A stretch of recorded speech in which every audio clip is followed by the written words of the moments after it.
Today I'm trying a new recipe. This is not a shake recipe. This is actually it's still a Shakeology recipe, but I will be using the chocolate Shakeology powder today to make some no-bake cookies. So I'm really excited to try something different, not using my blender today.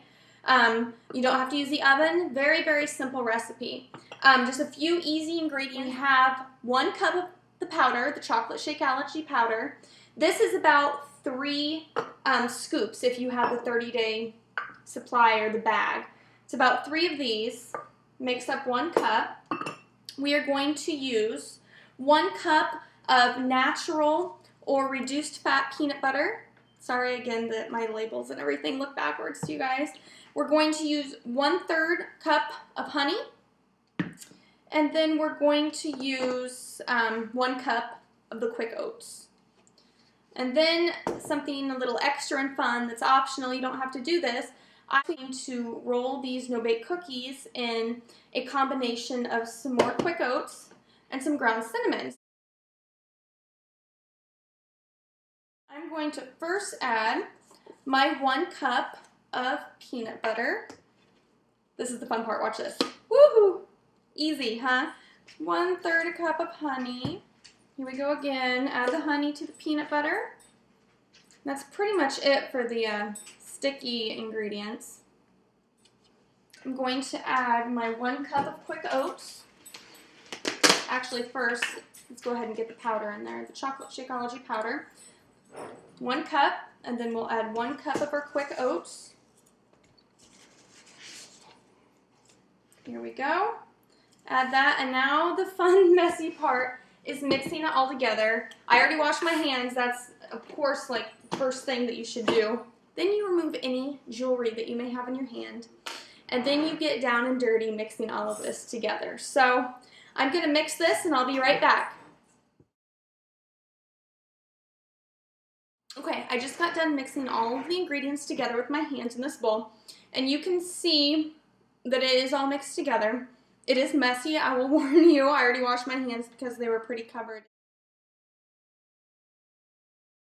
I'm going to roll the no-bake cookies in a combination of quick oats and ground cinnamon. I'm going to say about a tablespoon, give or take. And I don't really think that I'll use all of it. Let's see, mix it up just real quick with your fingers. Okay, now, since I have that mixed up, I have my cookie sheet. I'm going to form these no-bakes into tiny balls. Bailey wants some. Okay, they're not too sticky anymore. 2 balls about this big, okay? And then I'm going to roll them in my quick oat and cinnamon. Oh my gosh, this is gonna be good. Mixture. And they're not real sticky, so I mean they don't cover. But you can definitely get a little bit of that on there. Okay, so you can kind of see the difference what they look like. Then I'm going to place those onto my cookie sheet and just continue to do that until I have used up all of this mixture. Depending on the peanut butter that you use, and then of course whatever honey you use, your calories per no-bake cookie are going to vary. A lot of the recipes that I saw online using a reduced fat or a natural peanut butter, the no-bakes individually range from, 50 to 70 to 80 calories a piece. So, and that all depends too on how large you mix these. When I was looking for a recipe today and deciding which recipe I was going to make this afternoon, I found a lot of different variations online of ways that people have put these no-bake cookies together. And really, there's a lot of different ways you can mix them up. If you just Google Shakeology no-bake cookies, you'll see a lot of the variations and different ways that people have chose to make them. For instance, maybe instead of using honey like we did, you could add unsweetened applesauce. I've seen people do that. So depending on your taste, there's a lot of different options. And no-bake cookies isn't the only thing you can make with this Shakeology powder other than, of course, your shakes that I've mixed up. You can make pies. I've seen people make pies and caramels. There's tons of different recipes.